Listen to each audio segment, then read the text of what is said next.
overnight line movers. And usually we pick games that have a decided line moving advantage here. Well, we do have a little bit of movement here between Gaussman and Urania.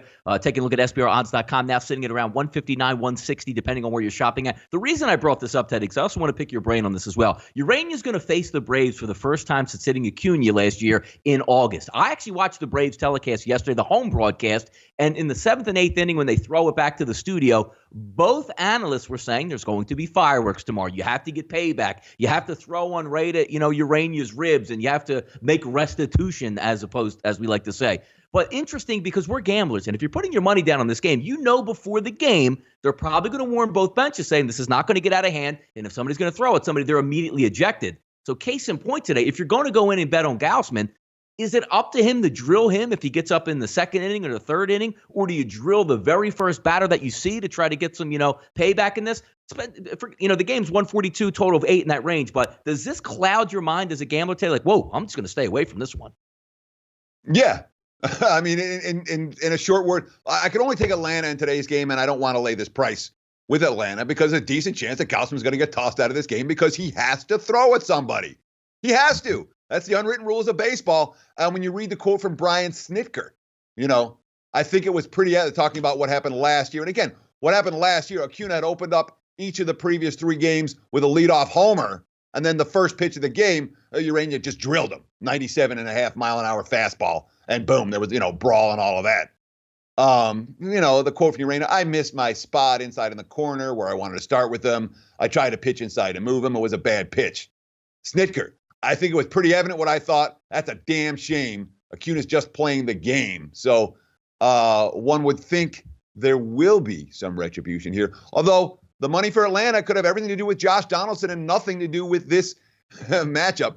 Donaldson missed the last 3 games with a right calf injury. Looks like he's going to be back in the lineup today for the Braves, coming off that ugly blowout loss the Padres yesterday. And also, Ted, as we like to say with Miami, Caleb Smith's not on the mound. Yeah, I'm probably going to take a pass until he gets back on the mound within his 5th-day start. Taking a look at the Kershaw Dodgers tonight. Overpriced at the opener, maybe a little bit, Teddy. Looking at SBRodds.com right now. Opened up at 172, 185 is high offshore. Now sitting around that 150, 155 range, as high as 160 in some outlets. Total of 7.5. Kershaw versus Lauer, NL West battle.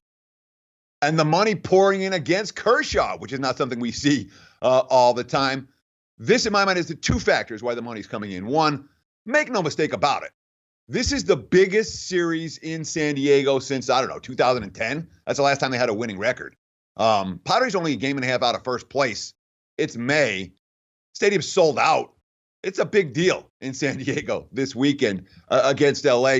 The other factor, of course, is Lauer, who went 3-0 with an 0.92 ERA, and he only gave up 1 base runner per inning, a 203 on-base percentage in 3 starts against the Dodgers last year. Again, a former first-rounder, a guy who gave up only 2 hits over 5.2 innings in his last start.